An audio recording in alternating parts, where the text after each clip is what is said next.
Okay.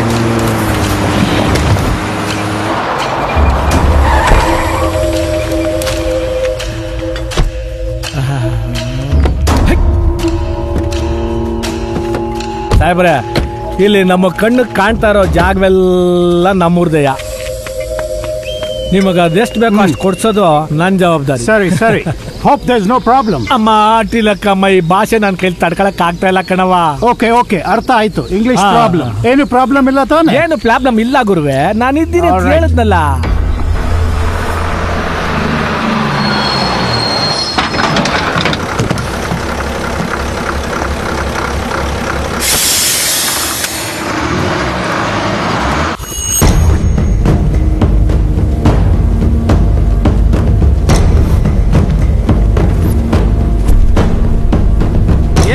ಏನ್ ನಡೀತಾ ಇದೆ ಇಲ್ಲಿ?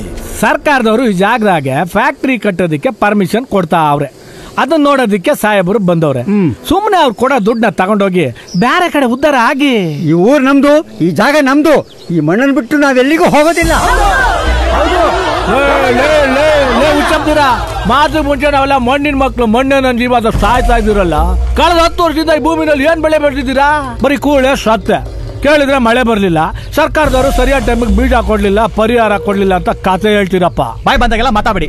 ನಿಮ್ಮಂತ ಶ್ರೀಮಂತರು ರಾಜಕೀಯ ನಾಯಕರಿಗೆ ಮೊದಲಿಂದನೂ ರೈತರ ಕಂಡ್ರೆ ಅಸಡ್ಡೆ. ಕಲ್ಬಟ್ಟಿ ಕುಡ್ದು ಸತ್ತವ್ರ ಮನೆಗೂ ಪರಿಹಾರ ಕೊಡಕ್ ಹೋಗ್ತೀರಾ. ಅದೇ ರೈತ ಸತ್ರೆ ಜೂಜು ಲವ್ ಫೇಲಿಯರ್ ಅಂತ ಉಡಾಫೆ ಮಾತಾಡ್ತೀರಾ. ರಂಗಣ್ಣ, ಇದೆಲ್ಲ ಇವ್ರಿಗೆ ಅರ್ಥ ಆಗಕ್ಕಿಲ್ಲ.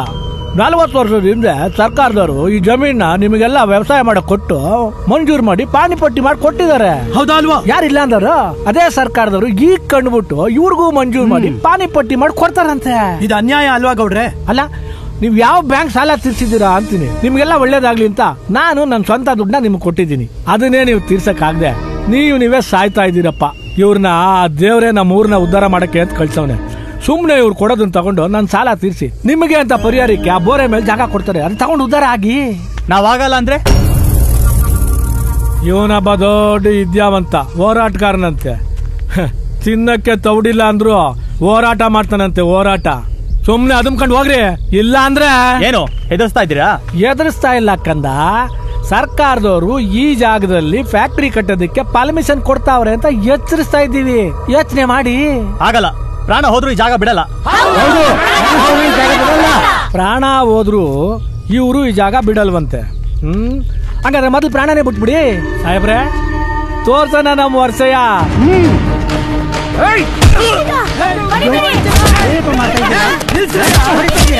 ನೀವು ಮಾತಾಡೋದು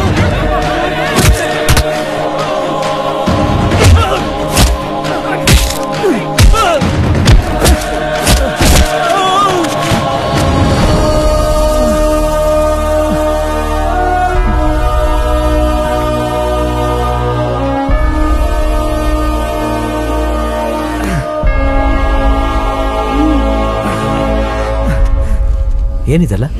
ಏನಾಯ್ತು? ನೋಡಪ್ಪ, 40 ವರ್ಷದ ಹಿಂದೆ ಒಬ್ಬ ದೇವತಾ ಮನುಷ್ಯ ಈ ಭೂಮಿನ ನಮಗ್ ಕೊಡಿಸೋದ್ರು. ಅದನ್ನ ಈಗ ಇವ್ರು ಕಿತ್ಕೊಳಕ್ ಬಂದಿದ್ದಾರೆ. ಅವನೇನ್ ಜರ್ಜಾ ನೋಡಿ, ಇದೆಲ್ಲ ಸರಿ ಇಲ್ಲ. Hey, who's this guy? I am Shiva. Shivaraj, ನಿನಗೇನೋ ಈ ಜಾಗದಲ್ಲಿ ಕೆಲಸ? ಶಿವ ಇಲ್ದಿರೋ ಜಾಗನೇ ಇಲ್ಲ. ಈ ಜಾಗ ದೇವಸ್ಥಾನ ಆಗ್ಬೇಕಾ ಸ್ಮಶಾನ ಆಗ್ಬೇಕಾ ನೀನೇ ಡಿಸೈಡ್ ಮಾಡು. ಆಮೇಲೆ ಬಂದಿರೋ ಕೆಲಸ ಗೊತ್ತಾಗುತ್ತೆ. ಮೊದ್ಲಿಲ್ಲಿಂದ ಹೊಂಟೋಗ್ಬಿಡಿ. ಇದು ಸಿಟಿ ಅಲ್ಲ, ಹಳ್ಳಿ. ಸಿಟಿಲಿರೋರು ತಿನ್ನೋದು ಹಳ್ಳಿ ರೈತ ಬೆಳೆಯೋ ಅನ್ನನೇ.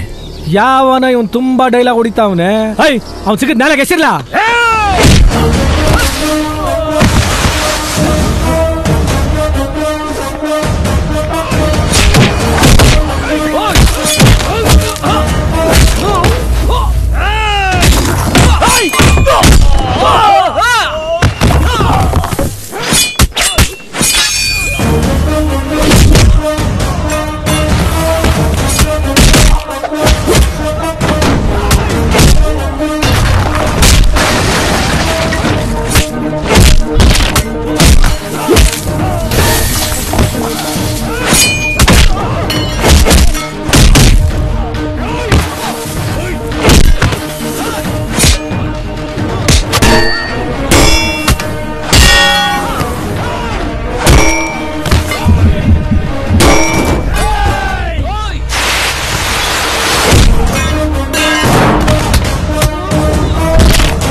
You can send us out from here, but you can't escape from the law and the government. ನೀವು ಮಣ್ಣಿಗೆ ಆಸೆ ಪಟ್ಟಿದ್ದೀರ, ತಪ್ಪಲ್ಲ. ಮಣ್ಣು ನಿಮ್ಮನ್ನ ಆಸೆ ಪಟ್ಟಿದ್ದಿನ ನೀವ್ಯಾರು ಜೀವಂತವಾಗಿರಲ್ಲ. ಒಂಟೋಗಿಲ್ಲಿಂದ.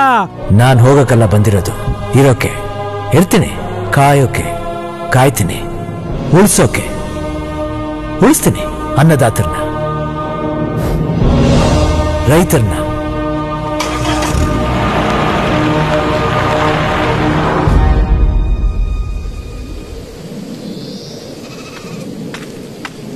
Thank you.